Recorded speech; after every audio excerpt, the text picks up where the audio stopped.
Black Hat. Hopefully that's not the most impressive thing you'll see in this session. So I'm Jeff Moss. I'll be the host. This is our Locknote session, the first day. And what we're going to do is, in this little blue book, we've got some topics we're going to talk about. You're going to listen into us debating each other. And then we're going to break it out into the audience and start involving you in the conversation. We've got a microphone on each side. So instead of raising your hand, if you want to ask a question, go to the microphone. And since the session's being recorded, you got to get on the microphone to get the question recorded. Otherwise, it's going to be really weird. We start talking about something that nobody in the audience can hear. Okay, so with that said, I'm going to introduce who we have here from the Black Hat Review Board. We have Sharon Conheady, right, on my left. Then we've got Matthew Suiche. We've got Meadow Ellis and Stefano Zanero, who you may or may not realize he's a speaker, like what, the second Black Hat or something? Really early days. So yeah, we go way back. And I love arguing with him because he's great. He's a professor, so he argues fairly. He doesn't cheat. So we've got a couple of topics we're going to start with. And one is, we're just going to start at the top, defensible internet, from Daniel's keynote this morning. So defensible internet, tying back to Halvar's keynote, are we building a defensible internet, and what does that even mean?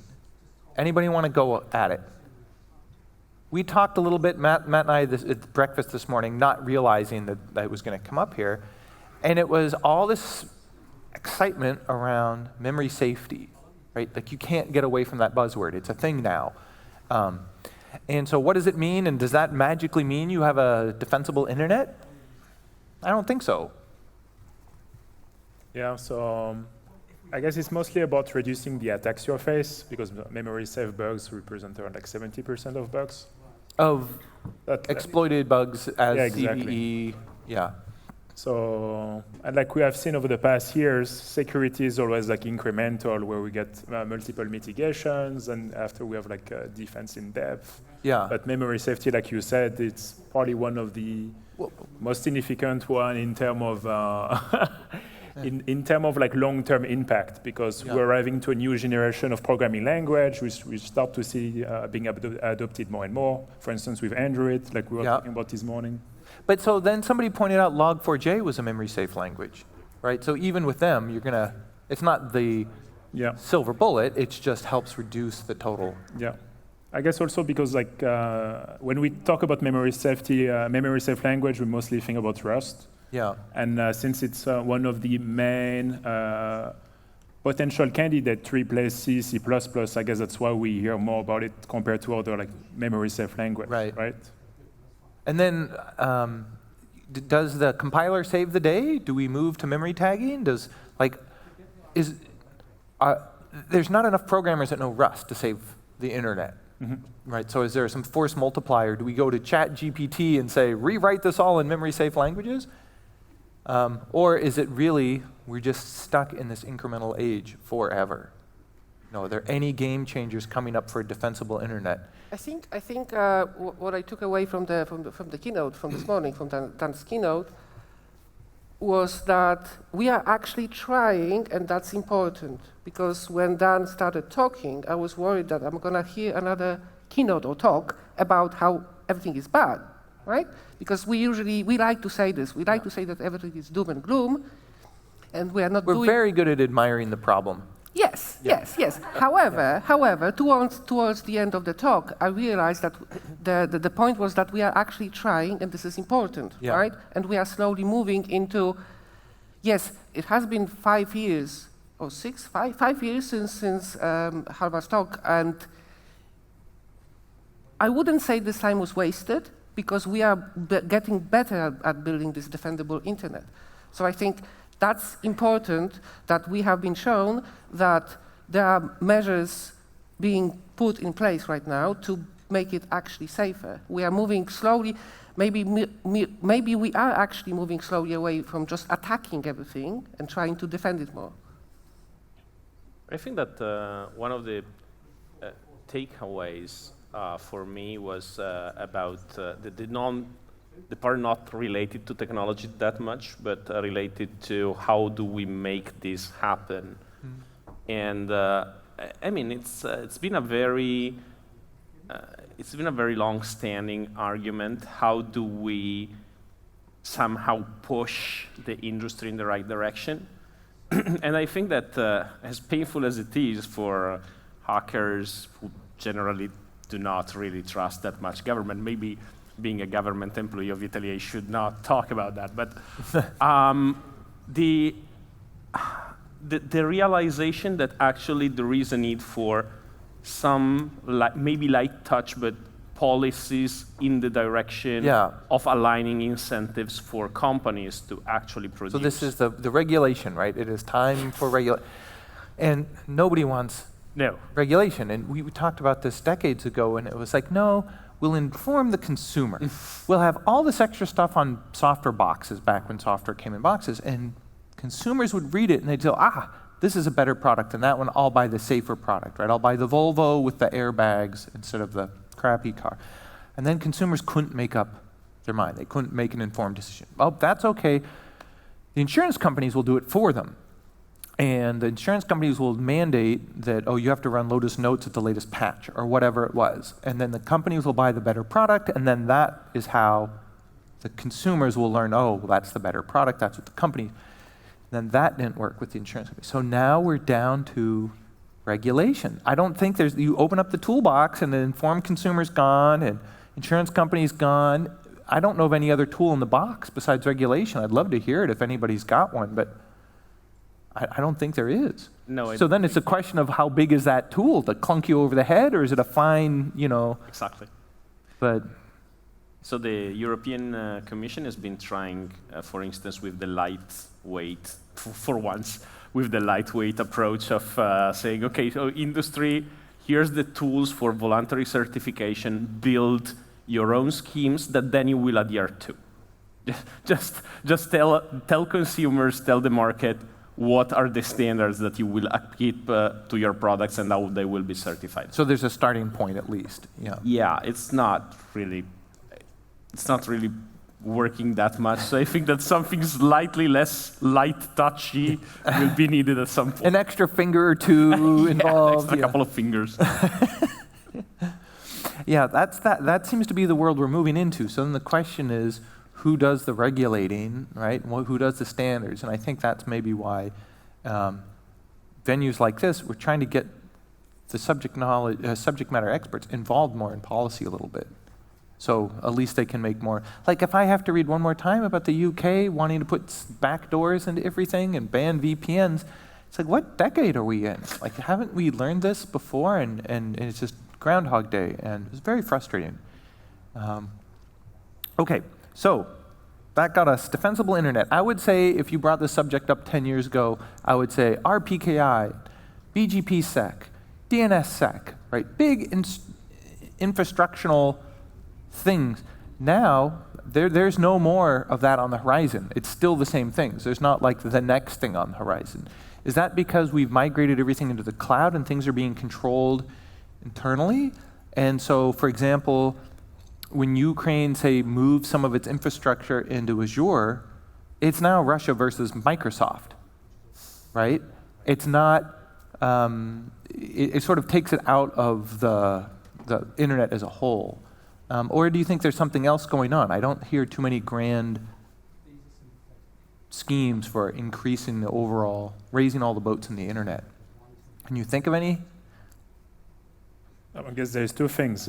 From the regulation point of view, does that mean like security is just becoming like a checklist, like we always were afraid of? And the second thing is, if it's a nation state against a tech giant, does that mean like tech giants have more power than nation states? Which is something that has been raised a few times and kind of like impact. I mean, I'd bet on Microsoft in that situation. Yeah. I mean, you're in their plane. That's their playground. They control that. Exactly. You know what I mean? And good it's luck. cross-country. Yeah. It's not only one geographical boundary. Yeah, and so I think maybe you could say cloud is sort of an uplift. I think maybe Daniel mentioned that also is a big change. But I can't think of too many other big reorganizations. Everything seems to be more political now, and less deploying the latest version of whatever, routing or name service. I don't think, okay, it's getting more political, but I think it is actually needed because we hate governments, right? It's in our blood, it's in our nature. This is what we do. We hate governments, but those people. I don't. I like governments. I don't want to be in trouble. And we like any government people here. Those, I would say, organizations are the only ones outside enough from the industry to be able to govern it properly. I'm not saying that they will, but they have the ability. The point that they are allows them, can allow them to make it. Right, so we're in this danger zone where now we've run out of options and we're into the regulation zone, and that could be wonderful or that could be terrible. But we're in that realm now, and we have to navigate it, I think. Yes, absolutely, but we failed to build a defensible internet so far, right? Right. So maybe we have to try something else.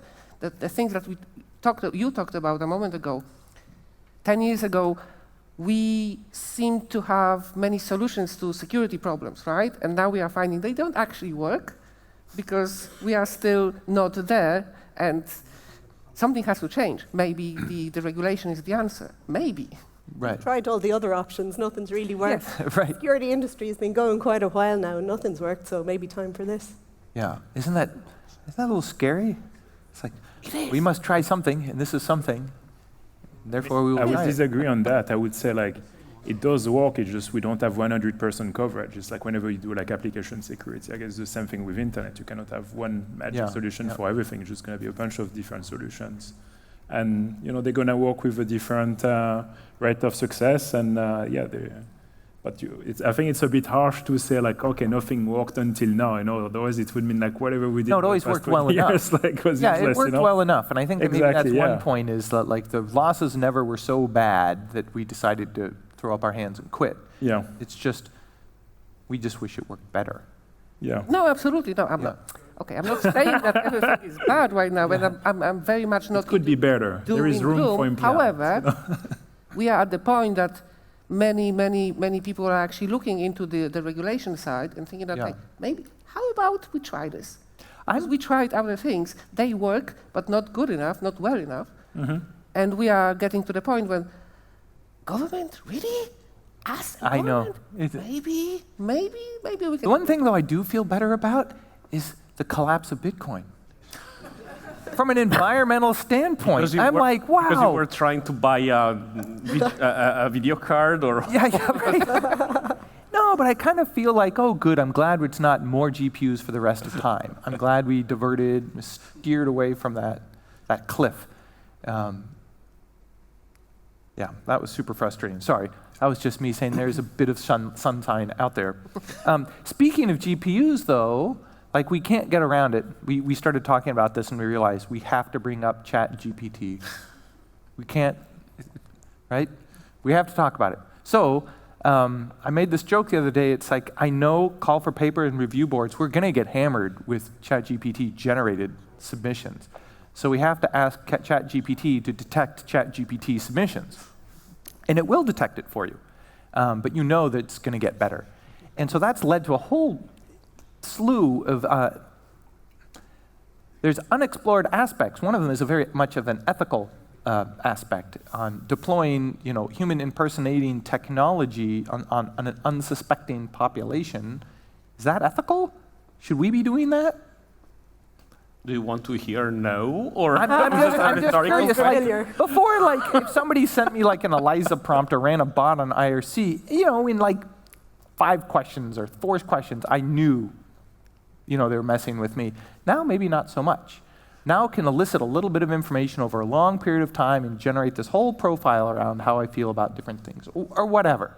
Just like there's cookies, there's going to be all this metadata around how I responded to various chat agents on various customer service portals, asking me about how do I deal with stress or whatever. It just seems like we're entering into this will enter into a different era, right, of type of information we can gather about individuals that's more than just they check the yes box or the no box. It's like sort of like sentiment analysis on a whole different level.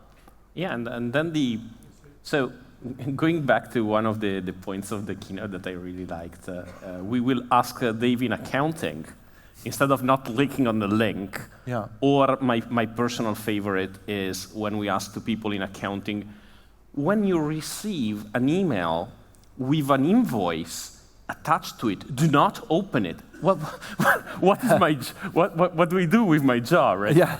And so we will need to ask Dave into the, I'm sorry for accountants around, but,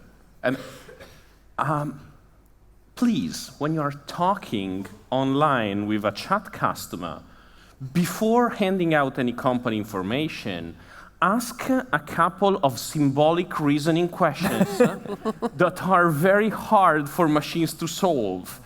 Or a question a normal customer would never know. Exactly. The square root of 9,430. Like, everybody knows. Yeah, it's going to become the new CAPTCHA. Yeah. But this is why we've got to build a defensible internet, because we can't rely on Dave from accounting. And, we've done years and years of phishing tests now. To what end?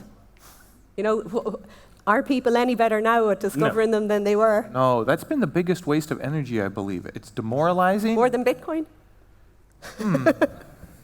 Burned up more carbon on, I think that's the point. But yeah, I don't think phishing training has there been a study that says it helps? Besides just angering your employees? Yeah, and I mean, in this day and age with COVID and the cost of living, etc., it's a hard world for everyone. I think your resources can be better deployed at the moment. And it comes back to ethics again, Right. Well, I fondly remember that during one of the first engagements, when I still was not a professor, I founded a company doing penetration testing, which was a terrible idea. Do not do that to yourselves, founding a company, I mean.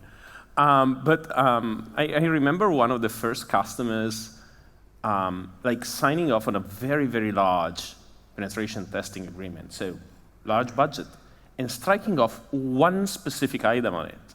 And the one specific item on it was a social engineering test to try to use emails to engage with people. And we were like, okay, so I'm curious. It's evidently not a budget thing because you approved everything else and something. Why did you strike this out? Was it formulated badly? There's something better that we can do for next? And it was like, no, I just know that you will get in. I don't need the test, I already know. And I don't think that the situation changed dramatically after all the training. So there's so do you think ChatGPT then will become integral to any of our sort of processes? Are we going to teach it the language of, I don't know, IOCs and then tell it to tell us when it sees something, or is it just OpenAI is going to rule the world and they're going to be the next Google that we have to contend with? I think you had some thoughts around that earlier. Yeah, well, I guess one of the things is people are going to become better at asking questions.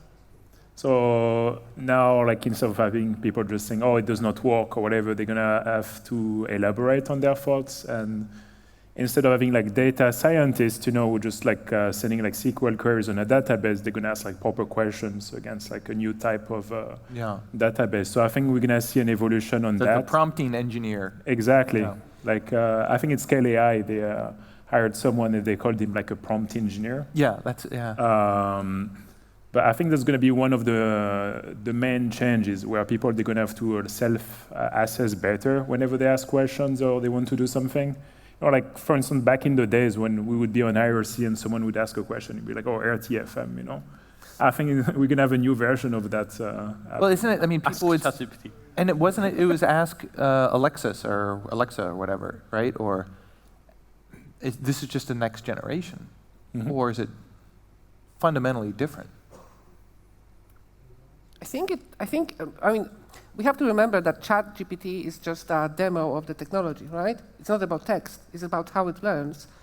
And when I am trying to talk to it, not even talk, ask it questions, and every time I'm blown away about the quality of language and the consistency and coherency of what it's providing.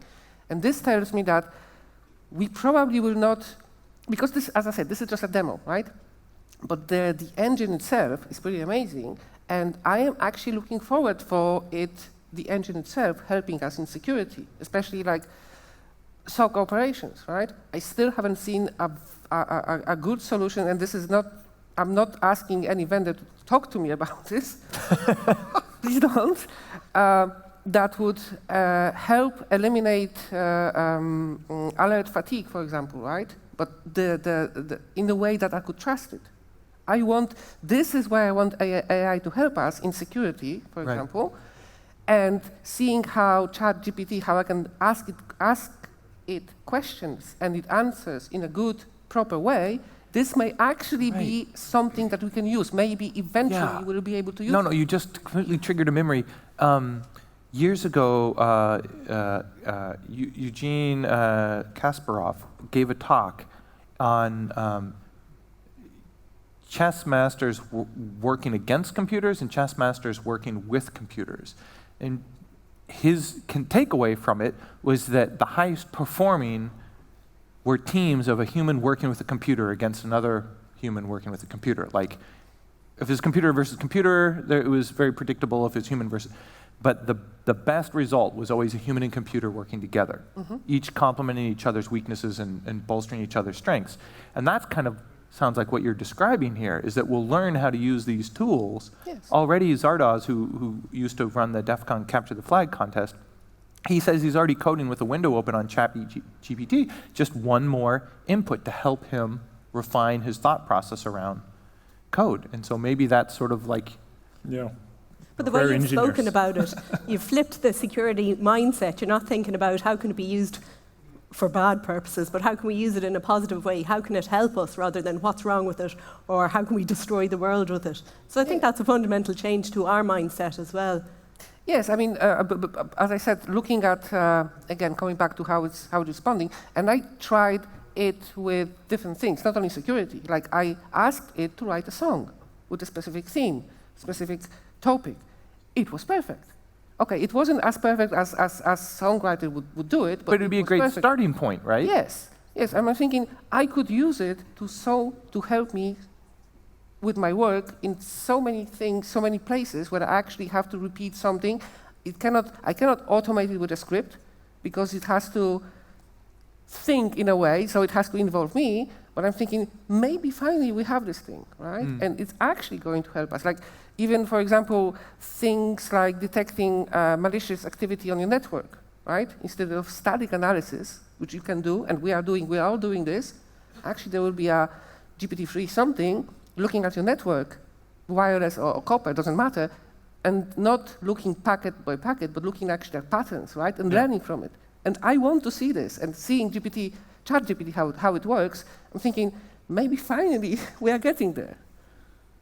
You still have the problem of like, because in that case, in that scenario, you're still assuming like the data you get is correct. So if you have to filter like events from your endpoint and assuming, okay, like ChatGPT help me to filter like all those like false positive, you know, like maybe there is a lot of events that are being missed by like your endpoint or like network security. I mean, there's also a risk, obviously, right? Because you would come after in the triage phase. So absolutely. like, I'm not saying that I don't know if it's going to be a solution. I'm just saying, looking how it's processing text input, I know that the backend, the engine, is actually may be capable of doing things we were not able to do before, in terms of security, for example. Plus, we're burnt out. We need all the help we can get. We totally need all the help. So you touched on an interesting point, which is, I'll go back to the sort of Ukraine-Russia cyber war, and we started to debate this. I'm sorry? Russia invaded Ukraine, yes. And there is conflict there. And what we were discussing is, in the early days, it seemed like Russia used up all their offensive tools very quickly, like their whole tool set, and then they waited a while and they recalibrated and did sort of their bomb damage assessment, and then they attacked a second time. But the attack was not as sophisticated, it did not last as long, and then they did it a third time. And now it's just sort of attacks as they opportunistically occur. And so I was talking to someone in Ukraine who works on defense there, and I said, do you think that's because they've used up most of all of their tools? Or do you think they have some sort of Mission Impossible ultra weapon and they're They're just not pressing the red button because it's just so overwhelming. And their take on it was, no, they used up all their tools, and they might have the ultra weapon, but maybe it's implanted in Western power grids or something else. It's not in Ukraine. And so I'm sure they have other capability, but it's not useful to them now in the current structure of the conflict. And we're getting better at detecting and responding and rebuilding. So when they do attack now, our time to respond is shorter, our defenders are getting better, and they can just do less and less harm to us. And partially it's because they're on our networks. And so that's made me think that a lot of the sexiness energy is around offense, but in an actual conflict, it's really on the defenders, right? Or I think is it that the offense counts before it goes fully kind of kinetic, and then the energy goes to the defenders? I think that the entire story of this, not specific conflict, but it was written down by Thomas Reed like 12 years ago. There's a book called it's a book that you can even not read. You just need to read the title. Right. Cyber War Will Not Take Place. That's the title. And which pretty much contains the entire book. But it's a very well-reasoned book. I keep recommending it every time that I end up in a cyber warfare discussion, even before the current events. And in that book, there is the fundamental message, which I agree with wholeheartedly, is if you think of war, as what humans have defined as war for forever, there's no such thing as cyber war. There are cyber operations that support a war, that increment a war, that help scouting targets, and we have a word for that, and that word has been espionage for like hundreds of years. It has been information gathering for hundreds of years. You go back to read Sun Tzu's Ping Fa, and you find information gathering right there. This is information gathering with digital means.